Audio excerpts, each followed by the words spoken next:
Daafiyyuumee ofuma qusatuutu bareedaadha jedheetiin.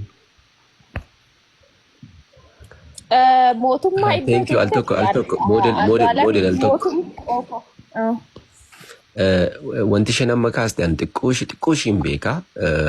Yaadaan na deeggaruu dandeessi makiinaan isaa jalaa miidhamee ture torbee darbe yeroo sana. Dhugaa kee lubbuu isaatu bahee tasa geenyee lubbuun isaa ka baraarame tubboo keessa seeneeti tubboo keessatti lubbuun isaa baraarame. Poolisiin Finfinnee akkaataa du'a shamarree Qananii Addunyaa Waaqoo qorataa jiraachuu beeksise.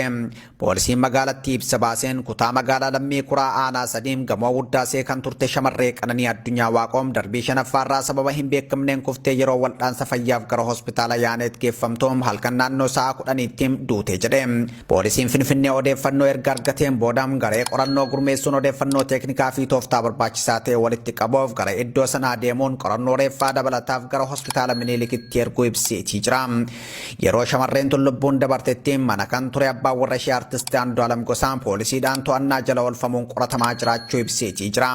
Poolisiin bu'aa qorannoo xumuraa uummataafis akka ifa godhuun beeksisa. Akkuma beekamu dabartee jirti. Rabbiin biyyee jannataa rabbiin biyyee salphisu boolla siidhaa adii haguutuuf jenna.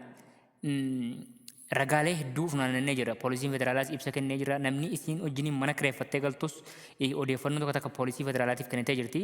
Kanattaan suuraan godinaan si qaaliin ittaantuun Moonet Beeskisaa jeetti namni jedhamtu gaazexeessaa OBN turte.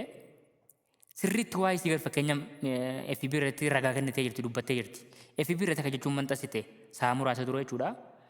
Jaalala jedhanii sirbuu jaalalaaf jiraachuu waliif adda.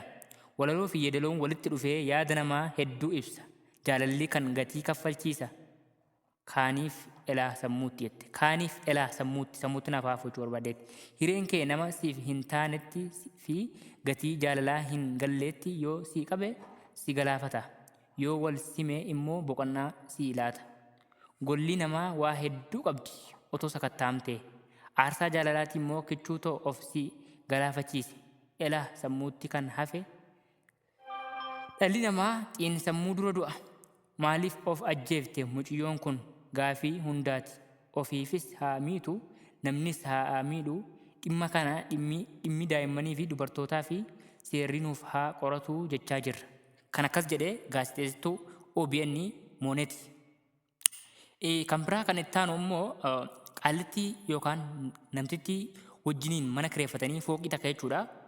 Wajjiniin galan isinis poolisii federaalaatii waan kan jettee himte qabdi.